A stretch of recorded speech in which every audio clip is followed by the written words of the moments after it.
आज हम देखने वाले यहाँ पे जो आपका संविदा कर्मचारी है उनके विषय पे यहाँ पे बात करने वाले हैं।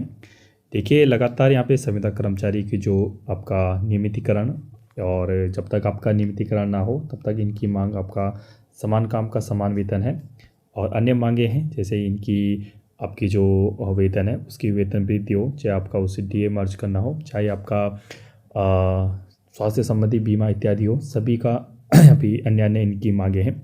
तो देखिए, एक अच्छा रिदम यहाँ पे अभी संविदा कर्मचारियों का यहाँ पे पकड़ा हुआ है। तो इतनी जल्दी देखिए, अभी संविदा कर्मचारियों का आपका लगातार यहाँ पे कोशिश कर रहे हैं परमानेंट के लिए, और एक अच्छा रिदम सरकार के इनकी तरफ से सरकार को जाता है कि हम लगातार हमको यहाँ पे परमानेंट करने का संदेश लगातार इनकी तरफ से जाता रहता है। तो ये जो रिदम अभी यहाँ पे संविदा कर्मचारियों द्वारा पकड़ा गया है, तो ये आपका टूटना नहीं चाहिए, और लगातार हर दिन हर समय यहाँ पे सरकार तक यहाँ पे आवाज़ पहुँचनी चाहिए कि हमारे तक जो भी आपके संविदा कर्मचारी है हमको यहाँ पे परमानेंट किया जाए।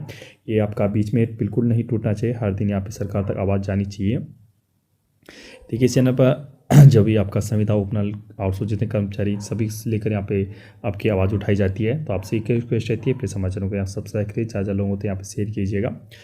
देखिए, मांगों को लेकर जो ऊर्जा संविदा कर्मचारियों के तेवर फिर से यहाँ पे तल्ख यहाँ पे हुए हैं। इन्होंने फिर से यहाँ पे मांग उठाई है कि हमको एटलीस्ट यहाँ पे कुछ यहाँ पे परमानेंट कीजिए, या हमारे समान काम का समान वेतन दीजिए, या हमारे स्वास्थ्य संबंधी बीमा जो स्टेट इंश्योरेंस जो आपका हेल्थ इंश्योरेंस होता है उसमें हमको यहाँ पे ऐड कीजिए, इत्यादि बहुत सारी मांगे हैं। तो यहाँ पे देखते हैं क्या। देखिए, सरकार ने इससे पहले भी आपके जो संविदा कर्मचारी थे उनसे लेकर उनके लिए एक नियमितीकरण, ठीक है, नियमितीकरण नियमावली यहाँ पे बनाने के लिए बोला था, लेकिन उसको भी हुए बहुत टाइम यहाँ पर हो गया है। तो यहाँ पे संविदा कर्मचारियों को बिल्कुल यहाँ पे सरकार से यहाँ पे पूछना चाहिए कि जो आपने यहाँ पे ठीक है नियमितीकरण जो ने आपका नियमावली बनाई थी उसका क्या हुआ। ठीक है, सरकार ने उस समय बोला था कि बहुत जल्द आपको नियमितीकरण जो नियमावली है आपकी जल्दी बन जाएगी। उसके बाद जो संविदा कर्मचारी हैं, और सरकार ने आपका ये भी कहा था कि जिनके सेवा के अनुसार उनको पोस्ट दी जाएगी, जैसे 5 साल 10 साल जिनको हो गए हैं पहले प्राथमिकता उनको ली जाएगी। जैसे किसी के 10 साल यहाँ पर पूरा हो गए हैं उनको प्राथमिकता यहाँ पे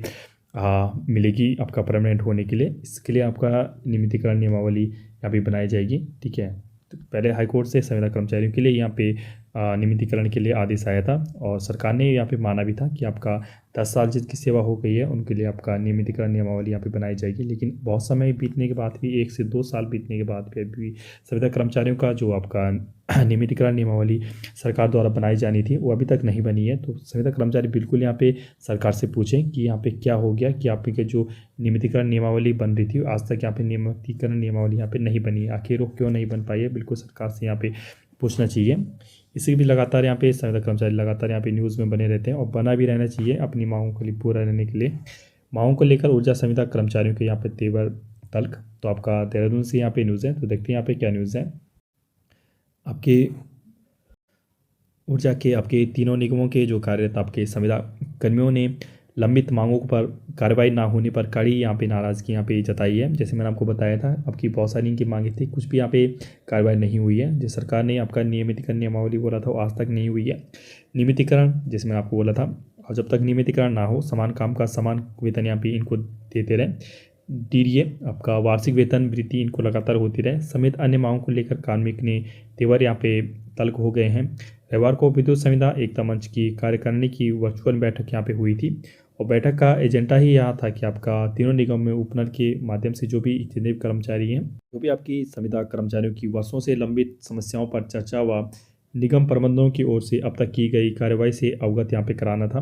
बैठक में ऊर्जा के तीनों निगमों में कार्यरत संविदा कर्मचारियों को 300 यूनिट तक मुफ्त बिजली देने के लिए यहाँ पे बोला गया है। तो एक अन्य मांग इनकी है कि आपके 300 यूनिट एटलीस्ट इनको जो विद्युत ऊर्जा निगम है उनको 300 यूनिट दी जाए, और मेडिकल सुविधा इनको दी जाए, मेडिकल सुविधा भी इनको दी जाए। विद्युत दुर्घटना में सम्मानजनक मुआवजे पर भी इनका विस्तार पूर्वक चर्चा की जाए। तो हमने जैसे बताया था कि आपका मेडिकल सुविधा देना बहुत ज़रूरी है, क्योंकि क्या होता है कि कभी आपका स्वास्थ्य खराब होता है तो जितनी आपकी सेविंग सैलरी होती है सभी आपका स्वास्थ्य हॉस्पिटल के खर्चे में यहाँ पे चला जाता है, जो भी आपका बहुत नुकसान हो जाता है कर्मचारियों का। इसलिए आपका हेल्थ कवर भी होना बहुत ज़रूरी है सरकार के द्वारा।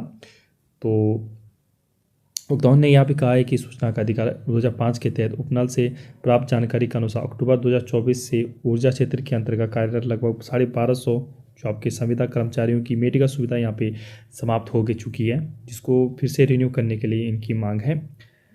संविदा कर्मचारियों को अपना व परिवार का इलाज कराने में आर्थिक परेशानी यहाँ पे झेलनी पड़ रही है।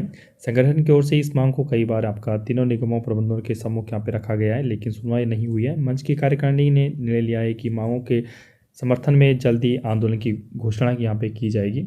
तो यहाँ पे देखते हैं यहाँ पे क्या यहाँ पे होता है आने वाले दिनों में। लेकिन संविदा कर्मचारियों से एक ही मांग है कि देखिए अभी आपका जो रिदम है अच्छा पकड़ा हुआ है और अच्छे आपके लाइन पे है, आप इसको ना तोड़िएगा, ठीक है। लगातार आप न्यूज़ में बने रहिए और आपकी यहाँ पे जो भी मांगे हैं बिल्कुल यहाँ पे पूरी होगी। कुछ भी अपडेट आती है आप तक पहुँचा दिया जाएगा। ऐसी इंटरेस्टिंग वीडियो के लिए फिर समझ रहे हो, सब्सक्राइब कीजिए, शेयर कीजिए। Okay, stay tuned, thank you.